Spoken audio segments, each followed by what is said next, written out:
तो गाइज मैं एक्सप्लेन करने वाला हूँ that time I got reincarnation as a slime के सीजन 3 के आगे की स्टोरी, जो कि मांगा का चैप्टर 119 है।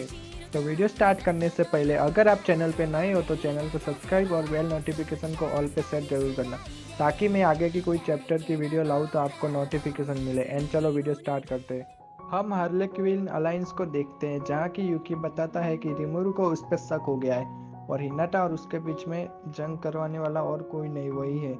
इस पे गगाली कहती है फिर तो अब हमें क्या करना चाहिए, क्योंकि रिमोरू ने उसे रूइन एक्सप्लोर करने को कहा था वो बंद कर दे। जिस पर यूकी बताता है नहीं, थोड़े टाइम बाद ये अपने आप ही सेटल हो जाएगा, क्योंकि बिना कोई ठोस सबूत के रिमोरू मुझे नहीं पकड़ सकता। बस हमें उसे ये सोचने पर मजबूर करना है कि हमें उसका दुश्मन बनाने का कोई कारण नहीं है। जिस पे टीयर कहती है लेकिन आप पर तो बहुत गहरा शक है ना बॉस। यूकी कहता है कि क्योंकि मुझे डंजन चलाने में उनकी मदद करने को कहा गया है। जिस पे लाप्लास कहता है रुकिए एक मिनट, इसमें तो बहुत बड़ी साजिश लगती है। तो टीयर भी कहती है हाँ, इसमें जरूर उसका कोई छुपा हुआ मकसद होगा। यूकी बताता है कि इतना भी डरने की कोई बात नहीं है, मुझे पता है ये सिर्फ रिमोरू के लिए एक बिजनेस डील के अलावा और कुछ नहीं होगा। अब हम रिमोरू का नेशन को देखते हैं, जहाँ पर फाउंडर फेस्टिवल खत्म होने के बाद सभी गेस्ट और किंग्स अपने अपने नेशन चले जाते हैं। लेकिन एल्मिसिया को देखते हैं, जो कि बहुत खुश दिख रही होती है और बताती है कि उसने रिमोरू के टाउन में एक आलीशान घर खरीदा है और वो जब चाहे तब अब टेम्पेस्ट आ सकती है। हालांकि इरेन का डैड अजीब सा मुंह बना के कहता है कि प्लीज अगली बार अगर आपको कहीं पे जाना हो तो खुद को ओलम कुलस में रखना। जिस पे एल्मिसिया बताती है कि वो अपने साथ हाई रैंक के नाइट्स को भी लाई थी एज अ बॉडीगार्ड की तौर पे, और बताती है कि वो उनके अलाइट फोर का हिस्सा है। जिस पे इरेन का डैड कहता है कि उन्हें अपने नेशन के सीक्रेट भी बताना बंद कीजिए। तो एल्मिसिया कहती है ओह ये बात कौन कह रहा है जिसने खुद अपनी बेटी के लिए 2 मैगुस बॉडीगार्ड भेज दिए थे। फिर रिमोरू बताता है कि हमारे आखिरी गेस्ट एल्मिस है, जो कि अपने ड्रैगन एयरशिप में वापस चली जाती है। अब हम देखते हैं कि रिमोरू हिनाटा से हेल्प मांगता है और कहता है कि प्लीज हिनाटा, क्या तुम बच्चों की पढ़ाई में और उनकी ट्रेनिंग में मदद करोगी। जिस पे हिनाटा कहती है हाँ जरूर, और कहती है क्योंकि ये टाउन मेरे वार्प पोर्टल की लिस्ट में है तो वो जब फ्री होगी तब इन्हें देख लेगी। तो फिर रिमोरू थैंक्स करके वहां से जाते हुए कहता है कि हिनाटा स्पिरिट एलिमेंट्स कंट्रोलिंग में एक्सपर्ट है और मुझे बच्चों के लिए इससे अच्छा इंस्ट्रक्टर नहीं मिल सकता। लेकिन मुझे उम्मीद नहीं थी हिनाटा इतनी आसानी से मान जाएगी। और अब हम क्लासरूम का सीन देखते हैं, जहाँ पर हिनाटा कहती है कि ठीक है बच्चों, अब हम क्लास शुरू करने वाले हैं तो सबसे पहला बेसिक ये है, और इतना ही कहती है वो चुप हो जाती है। हम देखते हैं कि रिमोरू भी स्लाइम फॉर्म में साइड में बुक लेके बैठा होता है। क्लोई रिमोरू को कहती है कि टीचर आप यहाँ पर क्या कर रहे हो। जिस पे रिमोरू बताता है कि ये बस उसका एक छोटा सा ऑब्जर्वेशन है और कुछ नहीं। और फिर हिनाटा रिमोरू को सीधा रूम से बाहर फेंक देती है। रिमोरू बेचारा कहता है कि मैं तो बस इतना चाहता था कि हिनाटा मुझे भी पढ़ाए। खैर अब जब मुझे पता है कि यूकी एक बुरा इंसान है तो मैं बच्चों को किंगडम ऑफ इंग्रेसिया के हाथों में नहीं छोड़ सकता। फिर हम मीटिंग का सीन देखते हैं, जहाँ पे रिमोरू सोच रहा होता है कि मैंने डंजन के प्राइज सिस्टम के लिए गिल्ड ग्रैंड मास्टर की हेल्प ली है, लेकिन ये अलग मैटर है। और बताता है कि हमें डंजन को और मजबूत करने के लिए कुछ बड़े कदम उठाए। और सच कहूँ तो अभी तो डंजन बहुत अच्छा चल रहा है और प्रॉफिट भी हो रहा है। वेल्डोरा कहता है हमें पहले फ्लोर पे जो ट्यूटोरियल बनाया जैसा कि गेम्स में होता है, उससे एडवेंचर को डंजन की जर्नी में आसानी हो रही है और एक अच्छा विचार था। रामरिस बताती है कि हमारे नए रिकॉर्डिंग क्रिस्टल जो बहुत महंगे थे फिर भी वो अच्छी तरह से बिक रहे, जो कि आगे जाके सेव पॉइंट के लिए एक बड़ा मार्केट बन जाएगा, है ना। म्यूल माइल कहता है हालांकि ये थोड़ा कॉस्टली था, लेकिन हमने हर फ्लोर के एग्जिट डोर पे पेड पोर्टल भी इंस्टॉल किए, जिससे एडवेंचरर्स को डंजन में गर्मा गर्म खाना और सोने के लिए बेड मिलते हैं। इससे हमारी रेवेन्यू में भी बढ़ोतरी हुई है। रिमोरू कहता है ये सब आइडिया हमारे टैलेंटेड मासा यूकी के थे।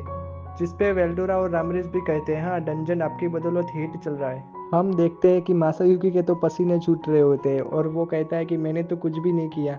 रामरिस बताती है कि अगर तुम रिमोरू के लिए काम नहीं करते तो मैं तुम्हें अपने अंडर में काम करवा लेती। जिस पे रिमोरू कहता है वो मेरा कोई अंडर में काम नहीं करता है। मासायुकी बेचारा सोच रहा होता है कि हे भगवान, एक ऑक्टाग्राम के मेंबर ने डंजन बनाया और वहाँ पे स्ट्रॉन्ग ड्रैगन सबसे लास्ट में है, लेकिन मैं यहाँ पे क्या कर रहा हूँ।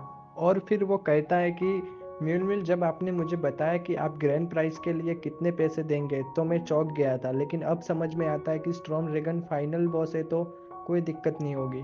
रिमोरू कहता है कि हमने हर 10वें फ्लोर पे बॉस को हराने पर विनिंग प्राइस रखा है, जहाँ पर हर 10वें फ्लोर पे ब्लैक स्पाइडर को हराने पे 3 गोल्ड कॉइन्स, और 20वें फ्लोर पे सेंटीपीड को हराने पर 5 कॉइन, और 30वें फ्लोर पे ओवरलोड को हराने पर 10 गोल्ड कॉइन्स।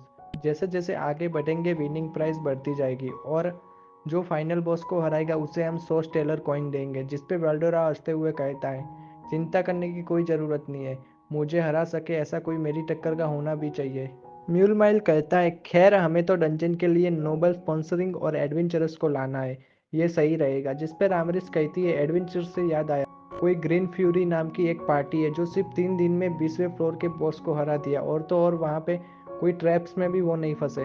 जिस पे रिमरू बताता है कि ये एक एलिमेंटलिस्ट है जो कि एलिमेंटल कम्युनिकेशन स्किल का यूज़ करता है, जिससे वो डंजन में स्मॉल एलिमेंट को कम्युनिकेट करके डंजन के ट्रैप्स और ट्रेजर के बारे में पता चलता है। और फिर वो मन में सोचता है कि हालांकि ये बात मुझे राफेल ने बताई है, लेकिन रामरिस कहती है, तो क्या मैं इस कम्युनिकेशन को ब्लॉक कर दूं? तो रिमिरू कहता है, नहीं रहने दो, मुझे इसमें कोई स्कैम नहीं लग रहा है, ये फेयर है। और कहता है कि किसी को और कुछ पूछना है?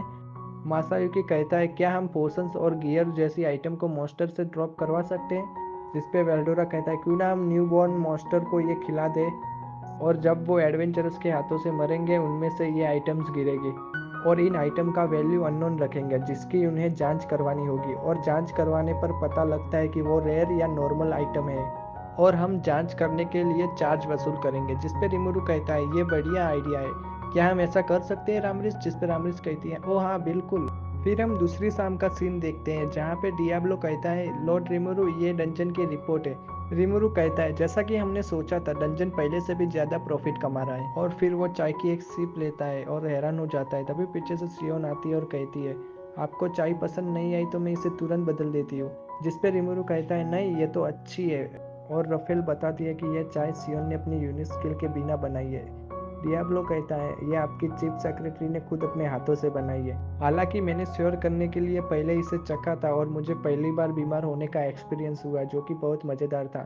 और फिर रिमोरू डियाब्लो को कहता है कि अरे डियाब्लो, मैंने तुम्हें अभी तक कोई गिफ्ट नहीं दिया फालमूद वाले इंसिडेंट्स में, तुमने अच्छा हैंडल किया था, तो क्या तुम्हें किसी चीज़ की ज़रूरत है? जिस पे रिमोरू मन में सोचता है कि हालांकि डियाब्लो को एल्फ या पैसों में शायद ही इंटरेस्ट होगा, मैंने सिर्फ उसे बिग फोर के मेंबर की पोजीशन दी है और वो उसके काबिल भी है। उस पे डियाब्लो कहता है कि मैं तो बस आपकी सेवा करना चाहता हूँ, लेकिन मुझे एक चीज़ के लिए आपकी परमिशन चाहिए। जिस पे रिमोरू कहता है, और वो क्या चीज़? तो डियाब्लो बताता है कि मुझे कुछ स्लेव्स चाहिए। जिस पे रिमोरू कहता है, ओ चाय बनाने के लिए? तो डियाब्लो मना करता है और बताता है कि आपके पर्सनल अफेयर संभालना मेरी रिस्पॉन्सिबिलिटी है, लेकिन दूसरे काम जैसे कि नेशंस को ज़मीन पे लाना, इसलिए आर्मी की ज़रूरत होगी, और इससे हमेशा मैं आपके साथ रह सकता हूँ। तो फिर रिमिरू कहता है, तुम्हें इतने लोग नहीं मिलेंगे जिससे तुम पूरे एक देश को गिरा सको। तो डियाब्लो कहता है, चिंता की कोई बात नहीं है, मैं बस अपने पुराने कुछ फ्रेंड्स को इनविटेशन भेजूंगा। जिस पे रिमिरू कहता है, खैर तुम्हें कुछ पैसों की भी ज़रूरत होगी। डियाब्लो बताता है कि उसे कुछ फिजिकल बॉडीज की ज़रूरत होगी। जिस पे रिमिरू कहता है, जैसे कि मैंने बेरेटा को दी? तो डियाब्लो हाँ कहता है और गारंटी देता है कि उनकी कोई शिकायत नहीं आएगी। फिर रिमिरू कहता है, ठीक है, जब तक तुम वापस आओगे तब तक मैं उन्हें सेट कर दूंगा। और फिर डियाब्लो अपनी सबोर्डिनेट की जर्नी पे निकल जाता है। अब हम कुछ दिनों के बाद का सीन देखते हैं जहाँ पर रिमोरू डियाब्लो के फ्रेंड्स के लिए फिजिकल बॉडी बनाता है, और हम देखते हैं कि दरवाजे पर कोई सर रिमोरू कह रहा होता है। तभी राफेल बताती है कि आप कई दिनों से रिसर्च लैब से बाहर नहीं गए, तो शायद बाहर कुछ बुरा हुआ होगा। और हम देखते हैं कि ये और कोई नहीं, सुना और सियोन होती है, जहाँ पे सुना कहती है, सर रिमोरू क्या आप ठीक है? आप कई दिनों से खाना खाने नहीं आए तो हमें चिंता हो रही थी। तो रिमोरू कहता है, ओह सॉरी, मैं थोड़ा डिस्ट्रैक्ट हो गया था। सियोन कहती है, खैर जब तक आप ठीक हो तब तक हमें कोई दिक्कत नहीं है। तो सुना कहती है, अगर आप चाहे तो कुछ और दिन की छुट्टी ले सकते हैं। जिस पे रिमोरू कहता है, नहीं अब से मैं रोज़ एक बार मिलने आया करूँगा। तो सुना कहती है, तो हमें बहुत खुशी होगी फिर। सियोन बताती है कि वैसे म्यूल माइल आपको ढूंढ रहे थे। अब हम म्यूल माइल को देखते हैं जो कि बहुत परेशान होता है और कहता है कि सर रिमोरू, डंजन से बड़ी खबर मिली है, जो कि हीरो मासायुकी के बाद हमें एक और टीम मिली है जो कि 30वीं मंजिल से आगे पहुंच गई है, और तो और वो मेरी सोच से भी ज़्यादा तेज है। इस बात को मैं शांति से नहीं लूँगा। और वो ऑलमोस्ट 40वें फ्लोर तक पहुंच भी गए।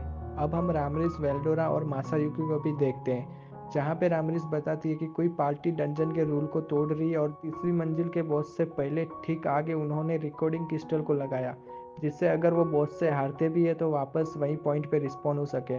इस पे म्यूल माइल कहता है कि और वो बाहर निकलने के लिए वापसी सिटी का यूज़ करते हैं, और फिर बाहर जाके वो 10-10 की टीम में अलग हो जाते हैं और फिर से डंजन में जाते हैं, और वो एक टीम कम एक छोटी आर्मी है। इस तरह से सबने मिलकर 30वीं मंजिल के बॉस को हरा दिया। और रिमुरु कहता है कहीं ये वही तो टीम नहीं है ग्रीन फ्यूरी, जिस पे म्योलमाइल कहता है जी सर रिमुरु, और बताता है कि मैंने लेडी सोका को उन पर नज़र रखने को कहा है और हमें मालूम पड़ा कि वो कोई सन्स ऑफ वेल्थ के मेंबर है जो इंग्रेसिया से है। रिमुरु कहता है कि इसमें इतनी घबराने वाली कौन सी बात है, वो बस बाकी लोगों से थोड़ा आगे निकल रहे हैं, इतना ही ना। वेल्डोरा बताता है कि जल्दी वो लोग टेम्पेस्ट सर्पेंट को भी हरा देंगे और फिर रामरिस कहती है कि वो जाल से बचने के लिए समनिंग बीस्ट को भी बुला रहे हैं, जिस पे वेल्डोरा कहता है इस तरह तो वो जल्द ही हमने जो फ्लोर्स खुद के लिए बनाए थे वहाँ भी पहुँच जाएंगे। तो रिमुरु थोड़ा वियर्ड सा फेस बना के कहता है अब क्यों रो रहे हो, तुम ही तो कह रहे थे ना चैलेंज देने वाला कोई नहीं है। और फिर रामरिस बताती कि खैर सच बताओ तो तुम वहाँ पे बंद थे तो फ्लोर 7 से लेकर 90 तक कोई भी बॉस नहीं है। हमने हिनाटा के क्रूसेडर्स को मंजिल 51 से लेकर डंजन शुरू करवाया था और 60वीं मंजिल का बॉस एडलमैन था, और हम देखते हैं कि एडलमैन कह रहा होता है हा हा हा मेरे छोटे साथियों, ये बात शायद क्रूसेडर को अच्छी नहीं लगी होगी। उन्होंने होली कैनन अटैक से सीधा एडलमैन को एक ही हमले में हरा दिया, जिस पे रिमुरु कहता है मैं शायद समझ सकता हूँ बेचारे एडलमैन पे क्या बीती होगी। और रामरिस बताती है कि मेरे एलिमेंटल कोलोसिस ने बहुत अच्छी टक्कर दी, लेकिन रिमुरु कहता है मेरे ख्याल से वो टूट गया था ना। तो जिस पे रामरिस बताती है मैंने उसे फिर से बनाने का ट्राई किया और नतीजा ये हुआ कि वो पहले से भी ज़्यादा सुपर स्ट्रांग बना और उसने क्रूसेडर्स को एक ही हमले में सफाया कर दिया। जिस पे रिमुरु कहता है मतलब उसने उन्हें रोक दिया होगा, लेकिन रामरिस कहती है नहीं, बल्कि हिनाटा ने ये देखा तो वो नाराज़ हो गई, उसके क्रूसेडर्स कितने वीक है और वो अकेले ही डंजन की जर्नी पे निकल पड़ी। अब हम फ्लैशबैक में देखते हैं कि हिनाटा ने सबसे पहले डिसइंटीग्रेशन से एलिमेंटल कोलोसिस को हराया और फिर वो सीधा 80वीं फ्लोर पर गई, जहाँ पे रिमरू बताता है कि वहाँ का बॉस तो शायद जैगियन है। तो रामरिस कहती है हाँ वहाँ का बॉस जैगियन, लेकिन वो अभी इवॉल्व हो रहा है इसलिए वो एक पुपल फॉर्म में है। उससे पहले एपी तो जाग गई तो हमने उसे बॉस बना दिया था, लेकिन एपी तो भी हिनाटा के एक ही हमले में हार जाती है। रिमरू बताता है कि एपितो जो एक प्यारी सी मधुमक्खी से क्या बन गई। हम एपितो को देखते हैं जो कि इवॉल्व होने के बाद बिल्कुल अलग हो गई होती है।